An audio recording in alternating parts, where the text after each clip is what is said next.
There's a particular kind of betrayal that doesn't arrive loudly. It doesn't slam a door. It doesn't send a message. It doesn't show up in one moment you can point to and say, there, that's where it started. It accumulates, slowly, politely, with a handshake and a smile every single time. Daniel had been building things since he was 19 years old. Not metaphorically, literally. He started in his father's garage, refurbishing old office equipment and reselling it. By 23, he had a warehouse. By 26, a small but serious company, procurement logistics, supply chain consulting, contracts with mid-sized manufacturers who needed someone smarter and more patient than their existing vendors. He did it mostly alone, until Ryan. Ryan Holt was a year ahead of him at university. Finance degree, minor in economics, the kind of easy confidence that filled a room without effort. They'd been in the same circle, friends the way people are friends when they're young and everything is still open and possible. Ryan had called him out of nowhere one spring evening. He'd heard what Daniel was building. He wanted in. He had investor contacts, connections. He could open doors Daniel hadn't even found yet. And Daniel, who was brilliant with systems and genuinely terrible at selling himself, said yes. That was 12 years ago. What they built together was real. 16 employees by year 3, 42 by year 7. A client roster that included 4 regional manufacturers, 2 national distributors, and a logistics contract with a mid-sized pharmaceutical group that Daniel had spent 11 months personally cultivating. On paper, they were equal partners, 50-50. The original agreement was simple. Ryan handled growth, relationships, investor relations. Daniel handled operations, systems, the work that made everything function. It worked. For a while. The first thing Daniel noticed was the meetings he wasn't invited to. Not important ones at first. Then, gradually more important ones. A restructuring call with their primary investor. A conversation about a potential acquisition. A board discussion. And he hadn't known there was a board until he saw the minutes. He mentioned it once. Calmly. Directly. Ryan clapped him on the shoulder. Old paperwork. Oversight. We'll fix it. He smiled the way he always smiled. Warm, effortless, completely unreadable. They didn't fix it. 6 months later, a new operating agreement appeared. Daniel's attorney flagged 3 clauses. Diluted decision rights, a forced arbitration mechanism on internal disputes, and a valuation formula for buyout that had been somehow quietly rewritten to favor the majority shareholder in a dispute. Ryan now held 51%.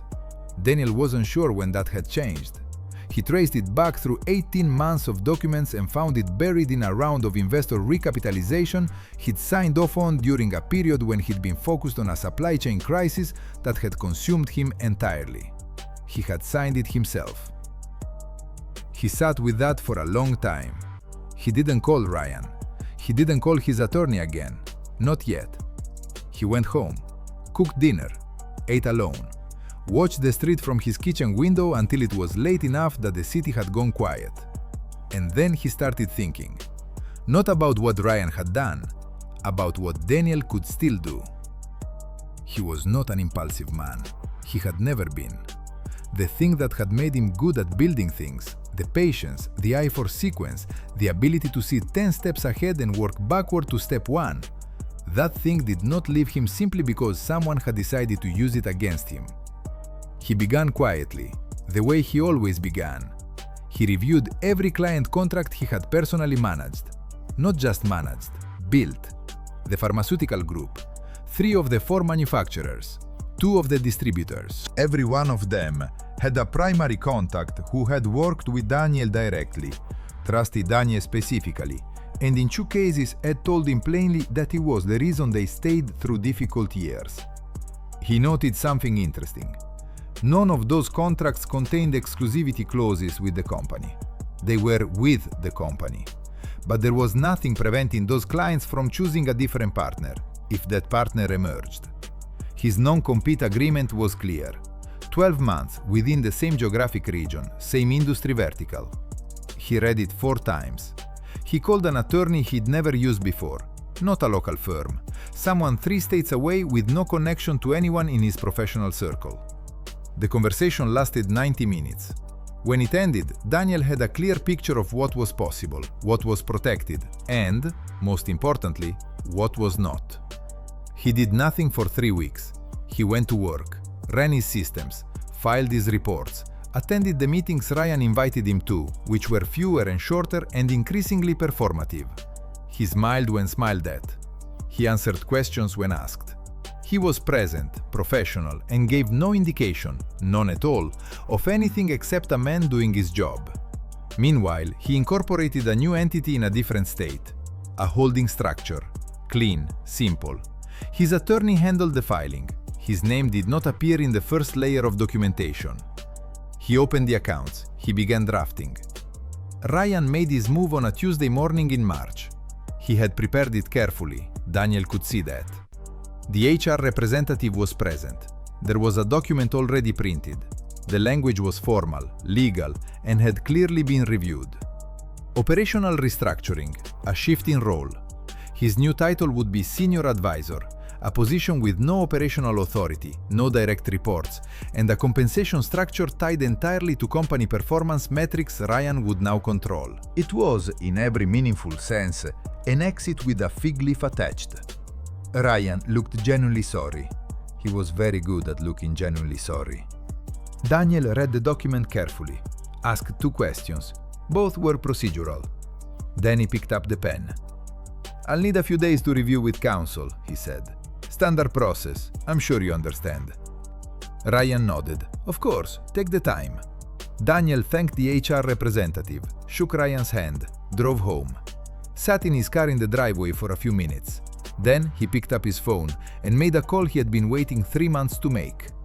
The head of procurement at Alderton Pharmaceutical was a man named Graham Cole. Daniel had worked with Graham for 6 years. Graham had once told him at a dinner after a particularly difficult contract renewal that he didn't do business with companies, he did business with people. Daniel reminded him of that. Then he told Graham he was starting something new. Graham listened. Then Graham said, "When do you want to meet?" He made 2 more calls that week. Both went the same way. The following Tuesday, Daniel returned to the office and declined the restructuring agreement. Politely, in writing, with his attorney's name at the bottom. He provided his notice of resignation. Standard terms, professional language, no accusations. He was gone by end of the month. The non-compete was real, and Daniel honored it precisely. He spent 12 months building the infrastructure, the systems, the team, 4 people who had left the company after him, each for their own reasons, none at his request, all of whom called him. He built quietly. No press, no announcements, no LinkedIn posts about exciting new chapters. On the first day of month 13, Meridian Supply Partners opened its doors. Graham Cole's team sent over the new contract that afternoon. The second client followed within 3 weeks. The third called before the end of the quarter. He didn't watch what happened to Ryan's company with any particular pleasure. He heard about it the way you hear about weather in a city you used to live in. The pharmaceutical contract loss had triggered a covenant review with their primary investor. The investor had exercised an option. A new CEO had been brought in, external, restructuring focused. Ryan, by all accounts, was now in an advisory role, a position with no operational authority, no direct reports. Daniel read that in an industry newsletter one evening. He set it down, made coffee, stood at the window for a while. He thought about 12 years, about what he'd built and what had been taken, and the long, careful distance between those 2 things. He wasn't angry anymore. He wasn't sure he'd ever really been angry, not in the way that burns. What he'd had was something colder and more useful than anger, clarity and time, and the patience to let both of them do their work. People spend a lot of time thinking about what betrayal costs them. The wasted years, the trust, the version of the future they'd been building toward. Daniel had thought about all of it, and then he thought about something else. Everything he'd built once, he had built, which meant the only question that actually mattered was a simple one. What do you want to build next? He already knew the answer. He'd known it for months.